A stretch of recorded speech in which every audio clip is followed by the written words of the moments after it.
Students, next जो topic आपका वो है एक्सेप्शन हैंडलिंग। एक्सेप्शन क्या होता है, कैसे हैंडल किया जाता है, इसके बारे में कुछ चर्चाएं होंगी। तो सीधा हमारे प्रोग्राम पे चलते हैं।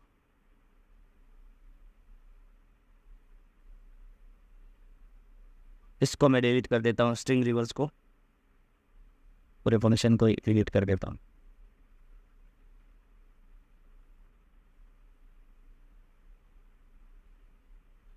System dot out dot println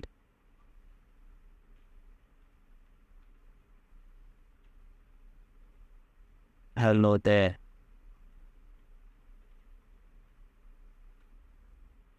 और इसको मैं करता हूँ रन। हेलो देर प्रिंट हो रहा है। अब मैं क्या करता हूँ, इसका सेमीकोलन हटा देता हूँ। तो सेमीकोलन हटाए तो क्या एरर दिखा रहा है, सिंटैक्स एरर दिखा रहा है सर कि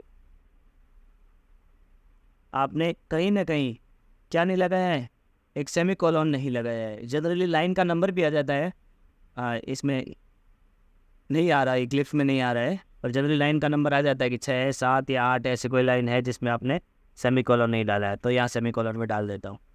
ये एरर जो किसी सिंटैक्स के कारण आ रही हो, जैसे इस बार मैंने ब्रैकेट हटा दिया है, तो क्या एरर दिखा रहा है कि सर कुछ ना कुछ सिंटैक्स आपने फिर से एरर कर दिया है।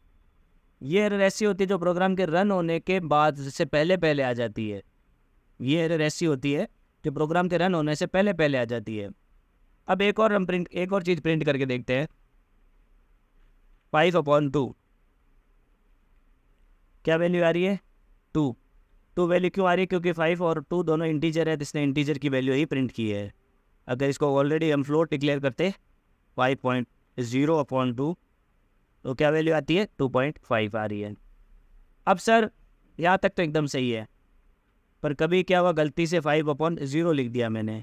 तो 5/0 क्या होता है सर, कुछ नहीं होता, अनडिफाइंड होता है। 0 को कहीं से ही मल्टीप्लाई कर दो 5 नहीं आने वाला है, इन्फिनिटी से मल्टीप्लाई करना पड़ता है। तो कोई इन्फिनिटी है, कोई अनडिफाइंड है, ऐसी वैल्यूज़ है। तो इसको जैसे ही रन करता हूँ उससे पहले प्रोग्राम कहीं एरर नहीं दिखा रहा है, पर चलाते जब क्या दिखाता है, एक्सेप्शन आ गया है। क्या एक्सेप्शन आया है,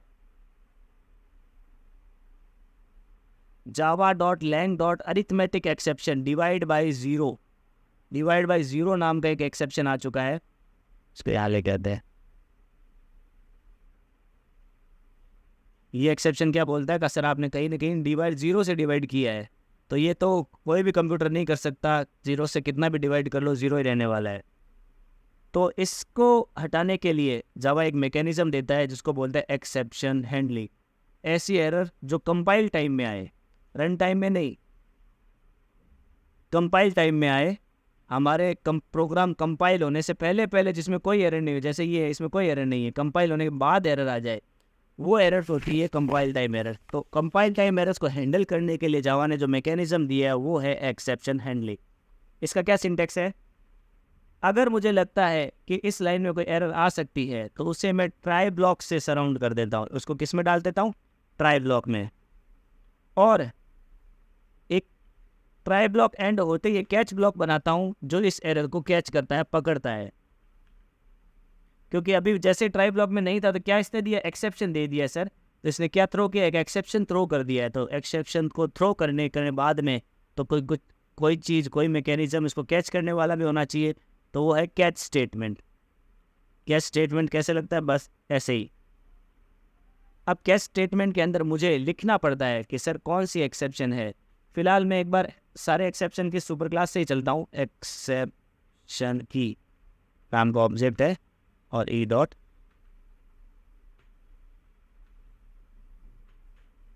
प्रिंट स्टैक ट्रेस। तो ये लिखने के बाद क्या आएगा, प्रोग्राम मेरा टूटेगा नहीं, चलेगा पर टूटेगा नहीं। ये आपको कैसे समझ में आएगा, ऐसा समझ में आएगा। System dot out dot println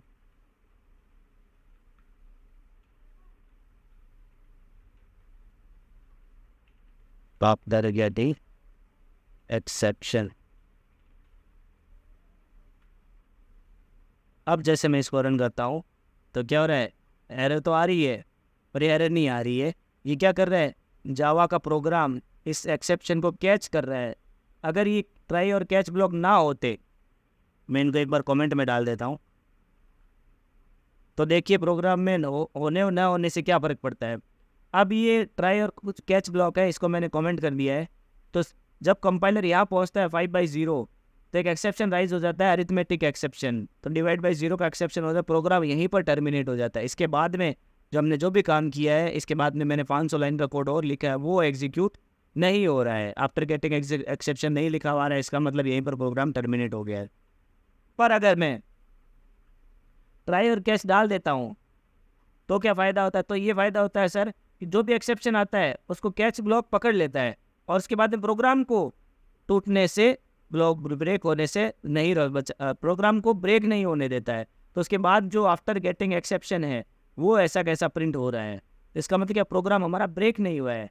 exception आया है पर उसके लिए हमने हैंडलिंग कर ली एक्सेप्शन की, जो भी एक्सेप्शन आना था उसकी हमने हैंडलिंग कर ली है कैच ब्लॉक से।